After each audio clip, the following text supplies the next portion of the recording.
Hello and welcome back to Something Z, and welcome to What If Deku had an Anti-Quirk Part 6. Last time on the What If, the villain raid happened, and the provisional license exams just finished. So now that that's out of the way, let's jump into the video in 3, 2, 1.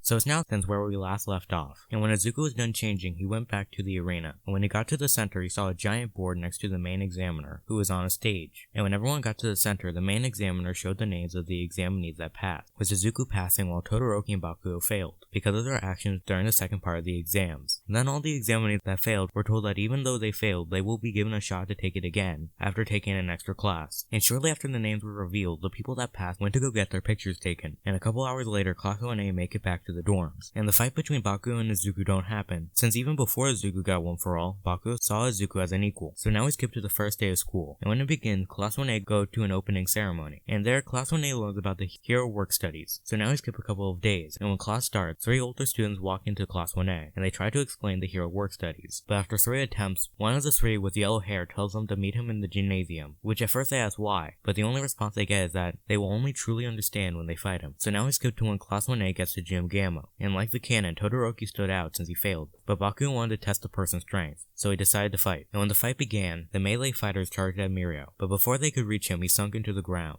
And saying that he can apparently face through solid matter, Izuku began to put his anti-quirk into his shirt, as a just in case, and after a couple of seconds, Mirio appeared right in front of Jiro, and he punched her in the gut, knocking her to the ground. Then he began to attack all of the long and mid-range fighters, and before the melee fighters were able to reach him, he was able to knock out at least half the class. And when the melee fighters got to him, he began to attack them, and every time they tried to hit him, he just faced through their attacks. And after a minute, only Izuku and Bakugo were left, and the two tried to work together, with Izuku trying to hit Mirio's anti-quirk, but Mirio just faced through that as well. And eventually Bakugo got hit in the gut, so only Izuku is left. And seeing that is his only option, Izuku waited for Mirio to get close to him. And when Mirio was in the air about to hit Izuku used his ultimate move, which created an area where no quirks could be used. And when this happened, Izuku was able to grab Mirio's fist that would have hit him. Then the two began to fight, but even though Mirio was quirkless, he still had the upper hand against Izuku. And before Mirio was able to hit Izuku's ultimate move hit its time limit, so Mirio had his quirk again. And the second Mirio got it back, the fight was over, since he just faced through Izuku's arms, who was blocking his gut. And when Izuku got hit, he was knocked to the ground. And since everyone in Class 1A was knocked down, the fight was over, with Mirio as the winner. Then after Class 1A got back up, Mirio gave a speech about how his quirk was useless, until he began to train like hell, and that's why he believed that the hero work studies are worth it. And after the speech, Class 1A goes back to their classes, while the big 3 go back to their dorms. And while they were walking to the dorms, Neji asked Mirio if anyone caught his eye during the fight, and he responds by saying that the anti-quirk kid could be useful. So now we skip a couple of days, and Izuku wanted to do the work studies with Gran Torino, but after he got rejected, he was told about All Might's sidekick. And after that, Izuku asked All Might if he could ask Night Eye, and after some time, All Might gives in. And the next day, Mirio was called into the teacher's lounge, and when he got there, he was asked if Izuku could meet Sir Night Eye, which he agreed to. So now we skip to the weekend, and when it was around noon, the two made it to Sir Night Eye's agency. And when they got there, Mirio told Izuku that if he wanted to be hired, he needed to make Sir laugh. And when they got to Sir's office, Izuku did the same thing as in the canon. So now we skip a couple of minutes, and the same things happen. So Night Eye gives Izuku a test, which was if Izuku could grab the stamp from his hand, he will pass, and he has 3 minutes to try and get it. So when Bubble Girl and Mirio left the room, the test began.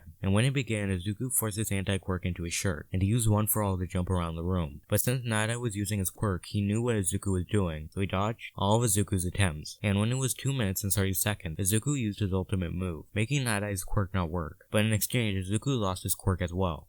But since Night Eye was expecting this, he was able to counter this by kicking Izuku in the gut and knocking him to the ground. And 10 seconds later, Izuku's ultimate move wore off. So with 20 seconds left, Izuku began to jump around the room again. And whenever he could, he tried to grab the stamp. And when there was 1 second left, Izuku went for a lunge. But Night Eye was able to dodge this. And not wanting to step on an All Might poster, Izuku slammed his face against the wall. And a couple of minutes later, Night Eye came up with his decision to accept Izuku into his agency. Then a couple of minutes later, Izuku was told about the Shia Hazakai and overhaul. Then he and Mirio went on a patrol around the area. And while they were on patrol, Izuku and Mirio talked about their hero names. And after a couple of minutes, the two began to walk past an alleyway. But before they could pass it, Izuku gets pushed to the ground. And when Izuku looked to see what pushed him, he sees a small little girl with bandages wrapped around her arms. And seeing her, the two began to look into the alley. And a couple of seconds later, the two see Overhaul start to walk out of the darkness. And when he's close enough, he tells Eri to come back to him. And he tells her that she's disturbing the heroes. Mirio then picked up Izuku and he put Izuku's mask on. Then he tells Izuku that they should continue on with their patrol. But Izuku wasn't listening. He was only paying attention to the scared girl in his arms. And based off the bandages, he could tell that she was injured. And he knew what Overhaul was capable of too. So he began to activate his full cowling.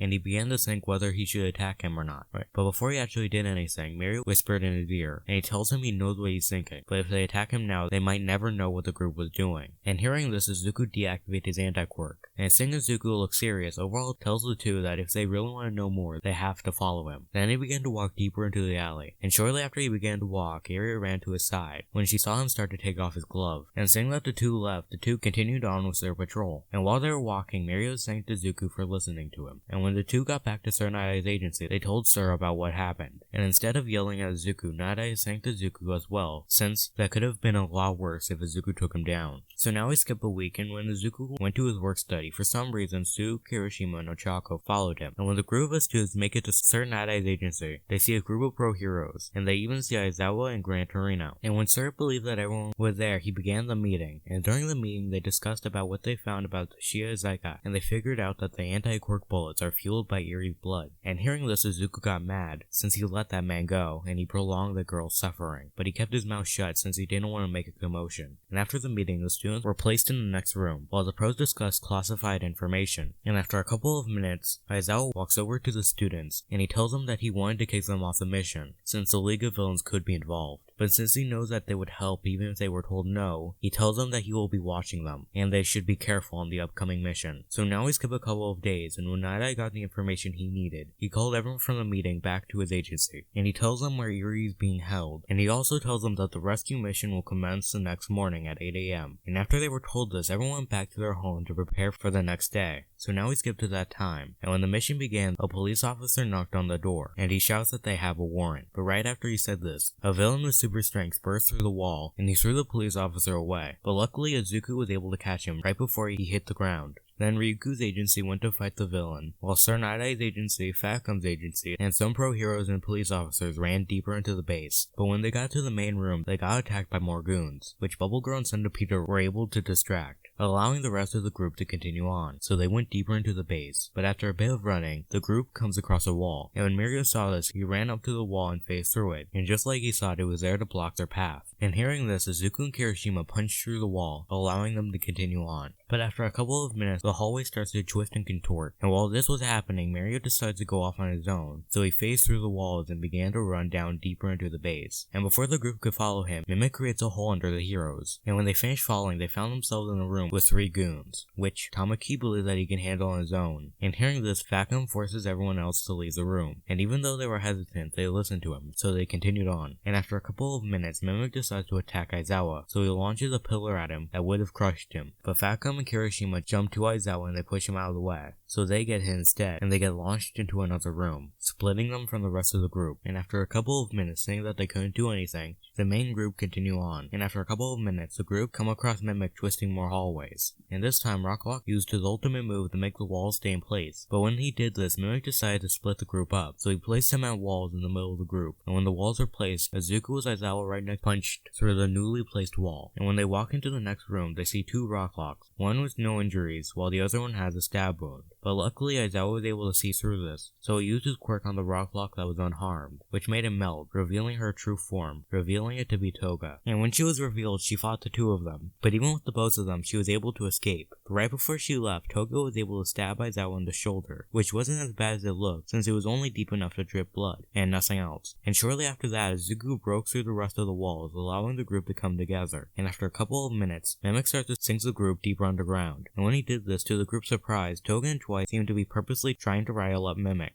And after a couple of minutes, Izuku was able to pinpoint where Mimic was, so he used one for all and he jumped at where Mimic was, and he punched a hole in the ceiling, and when Izuku hit the ceiling, he saw a small piece of Mimic. So using his anti-quirk in his hands, he touched the piece of Mimic, and when Izuku's anti-quirk hit him, Mimic fell through the ceiling, and he was beginning to fall. Then Night-Eye threw a high-density seal at Mimic, knocking him out. And shortly after Mimic and Izuku made it to the ground, they tied up Mimic. And when that was done, Izuku, Aizawa, and Sir Night-Eye continued on, while the rest of the group watched over Mimic. And when they got to another wall, Izuku just ran through it as fast as he could, making a giant hole in the wall, big enough for all 3 to make it through. And when they walk through, they see Mirio impaled with spikes made from the walls, and they see Irie curled up in Mirio's cape. So the 3 rushed to Mirio's aid, and when they saw an anti-quirk bullet next to him, they instantly knew what was going on. So Izuku began to force his anti-quirk into some of his darts, and he got out his blowgun and he shot them at Overhaul. And Overhaul, trying to block the attack, tries to create a wall, but when he places his hand on the ground, nothing happens. So he rolls out of the way, and he was barely able to dodge the attacks. And he tells Chronostasis to help him, but when he looks up, he sees Aizawa staring at him, and he sees Chronostasis currently fighting Sir Night-Eye. Then Izuku rushed at Overhaul, and he was able to tackle him. And when Izuku was on top of him, Izuku forced his anti-quirk into Overhaul's body, making him quirkless. Then Izuku used One for All, and he punched Overhaul in the gut until he got knocked out. And when Overhaul was knocked out, Izuku went over to Mirio, who was injured, but he seemed to be fine. Then Izuku was told by Night-Eye to get to the police and restrain Overhaul. So Izuku quickly picked up the knocked out person, and he used One for All to quickly run back to the police. And after a couple of minutes, the two were able to make it to the group, so Overhaul was officially restrained. And with that done, the mission was labeled as a success, since Overhaul got beaten without any casualties. So now we skip about a week, and when class started, Aizawa announces that they will have to come up with an idea for the school festival. And after a bit of time, Class 1A decides to do a dance. And the next day, Izuku and Mirio went to go visit Eri in the hospital, and since they didn't know where to put her for the time being, she was at the hospital. And after talking to her for a bit, Izuku and Mirio could tell that Eri was still sad. So Izuku and Mirio came up with an idea, which was to bring Eri to the school festival. And after asking Aizawa, they get the okay, as long as there's someone to watch her. And shortly after they got the okay, the two students leave to go back to school. So now we skip to the night before the festival, and all the things that happened during the week will still happen. So Izuku still gets tasked of dancing and swinging Ayama on the rope during the dance. And the day before the dance, Izuku realized that the rope they've been practicing with has become worn out, so he decided that he will go to the store right before the dance. So now we skip to that morning, and before Izuku went to the store, he was practicing his high-pressured air attacks. And when it was about an hour before the festival, Izuku was about to go to the store. But right before he left, Mei appeared, and she gave him gloves that should help him with his air attacks. And after that, Izuku quickly ran to the store. And after Izuku bought the rope, and before he can run back to the school, he bumps into an older gentleman and a young lady. He then apologizes, but before he can start to walk back to the school, he recognizes the two as La Brava and Gentle Criminal. They then take off their disguises they were wearing,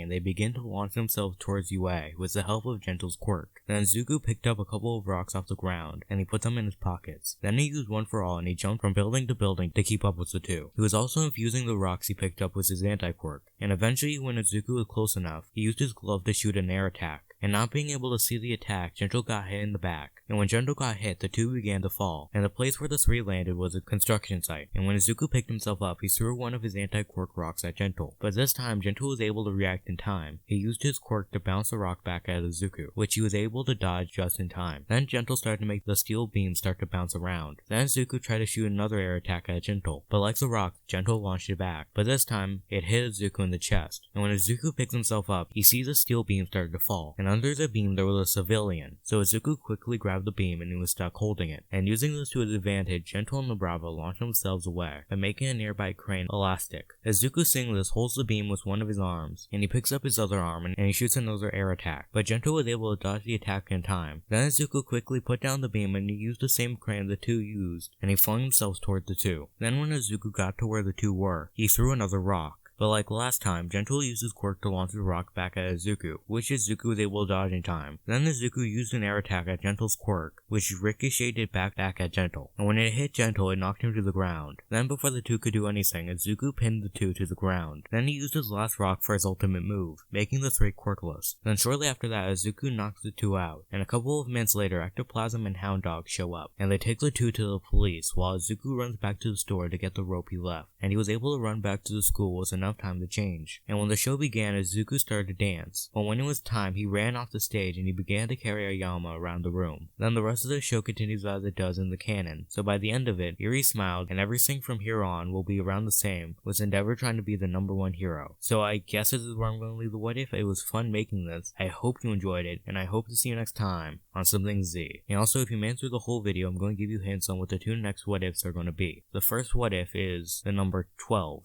Or more specifically, the number 10. The next hint is the UFJ. So, I hope you enjoyed this, and I hope to see you next time on Something Z.